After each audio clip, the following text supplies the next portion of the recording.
50 বছরও রাজনীতিবিদরা কিছু করতে পারেনি, তো এখন এত নির্বাচন বা এগুলো নিয়ে এত কথা বলছেন কেন?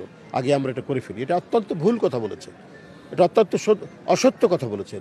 পৃথিবীর সমস্ত সংস্কারগুলোই হয়েছে পার্লামেন্টে।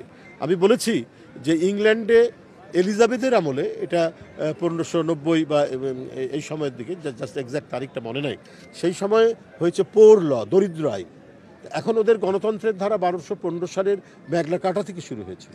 তো এখন যদি ইংল্যান্ডের কেউ বলে যে না 1215 সালে পোর আইন হয়নি কেন, তখন মেয়েদের যে রাইটস, সেই রাইটসটা প্রতিষ্ঠিত হয়নি কেন, তো সেটা তো করা যাবে না। এখন পার্লামেন্ট এবং রাজনীতিবিদরা আপনারা অবসর নেন, আমরা যারা সুশীল সমাজ আছি আমরা আগে এই জিনিসগুলো করে তারপরে করব। তো এই যে কথাটা, এটা কত মানে উপদেষ্টার এই কথাটা কত যে ভ্রান্ত, কত বিভ্রান্তিমূলক তা তো নয়। সমস্ত কিছুই হয়েছে, সমস্ত সংস্কার রিফর্ম সেখানে হয়েছে পার্লামেন্টের মধ্যে দিয়ে, জনগণের মধ্যে দিয়ে দাবি উঠেছে।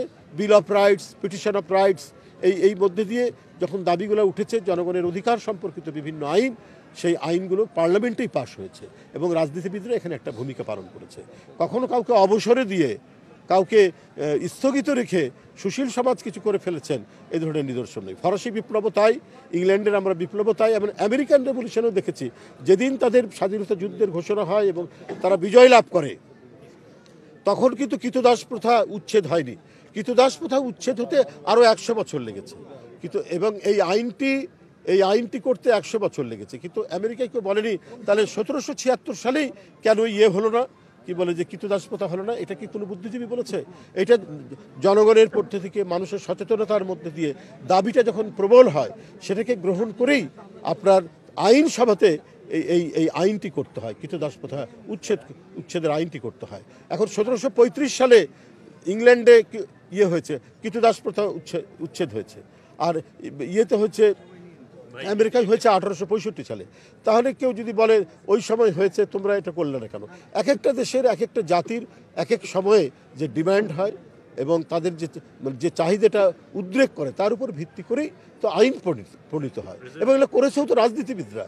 আমেরিকায় করেছে কংগ্রেসম্যানরা, পার্লামেন্টারিয়ানরা করেছে পার্লামেন্টে। তো এই যে উপদেষ্টার যে বক্তব্যটা, আমি বলেছি যে এইটা একটা বিরাজনীতিকরণের একটা আভাস তৈরি করে, যে অন্তর্বর্তীকালীন সরকারের প্রতি সমস্ত গণতান্ত্রিক রাজনৈতিক দল সমর্থন দিয়েছে।